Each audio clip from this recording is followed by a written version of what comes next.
Übersinn and Bedeutung. Und Bedeutung. Übersinn und Sinn und Bedeutung. On sense and reference. This one's simple, and it is absolutely oriented to my previous soapboxings.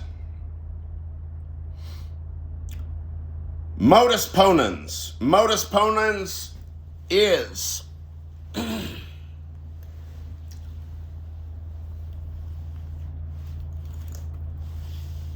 a structure,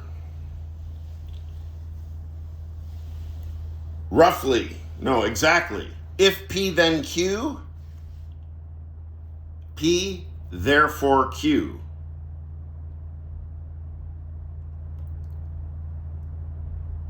The structure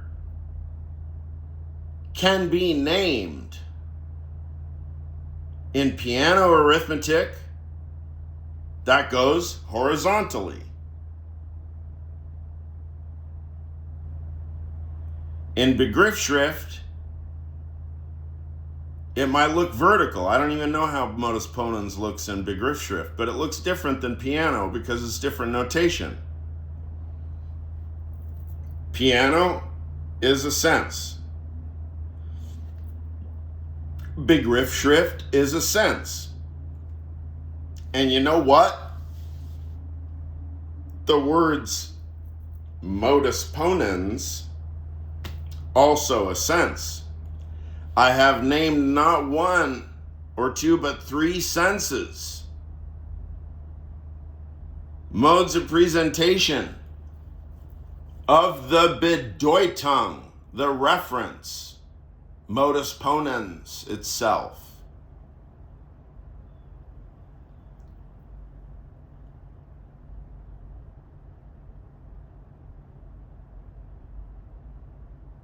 You know what else? You can take modus ponens, the words modus ponens, modus potolens, modus topolens. Now we're combining modus ponens and modus tollens.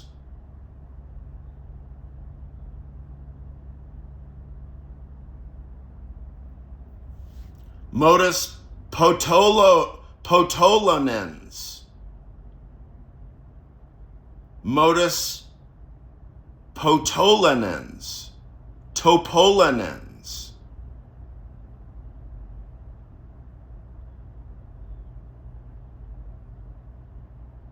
What am I driving at?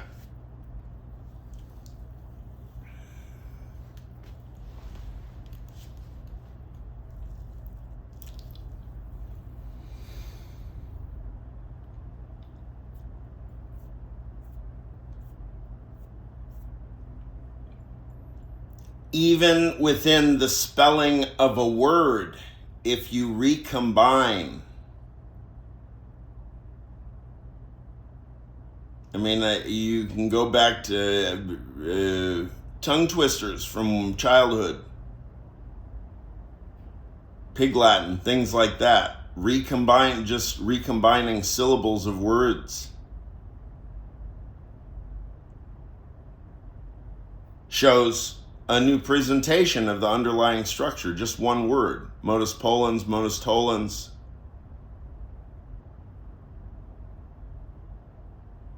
Widerstand. Resistance. At the level of the word.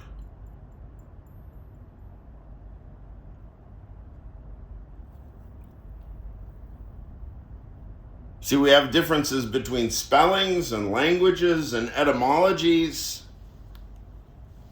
There are all kinds of crucial differences that are happening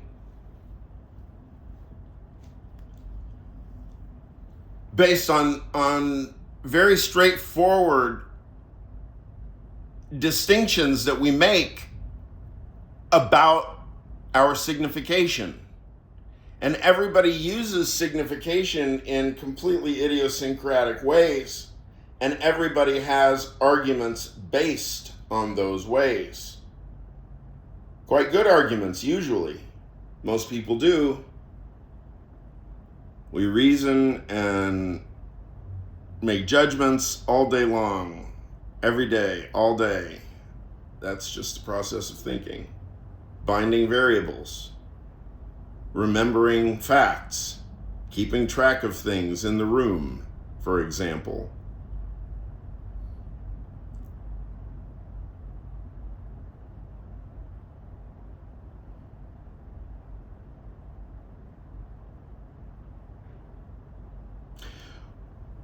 It is, I guess, prerequisite. I guess I'm assuming that, if you are interested in going into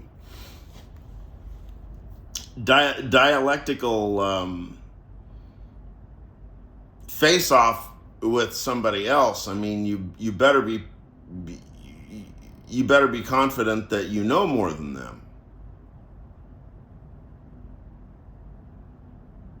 I mean, if they say a sentence and you're not prepared to go deep on that sentence, you got more to learn, I guess. I don't know.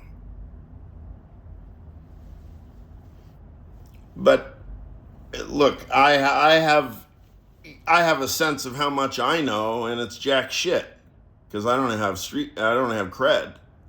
I don't have credentials. I've got a couple of philosophy degrees, but I was never ushered through the main entrance, or whatever the expression is supposed to be. And I'm familiar with the standard of discourse. Why? Because I've faced very profound resistance from inside the academy. After studying with Higginbotham for 2 semesters straight, I wanted to take a philosophy of language boot camp sort of for incoming grad students. I wasn't an incoming grad student, but I had worked with Higginbotham. And it was Higginbotham and Scott Soames. I mean, I really feel, regret. I mean, I missed it. Well, after the first lecture, I was talking to Higginbotham. I said, "What do you think?" I said, "Can I do it?" He says, "No, I don't think so."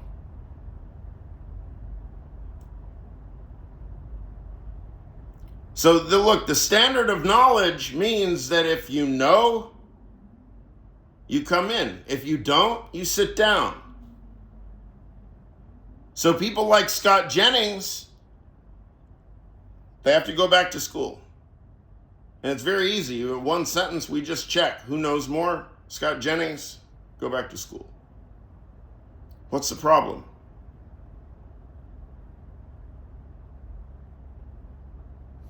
No, I mean, you have, how's that for a double bind I'll leave you with? You have the institutional backing, but you can't say anything. You have the legitimacy, right? If you do say something, it's valuable, right? But you can't say anything. I can say something, but I have no platform. I'm just a kook. I'm just some guy ranting and raving.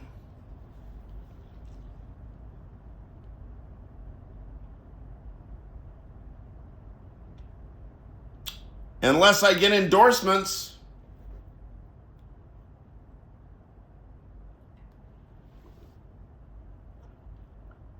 yeah, I don't think at this point, I don't think that philosophers really have any good excuse to remain silent. I mean, we at least have to be talking, and yeah, I do expect at least a few people to start contacting me, because this is absurd. We'll be going, They're building fucking concentration camps, y'all.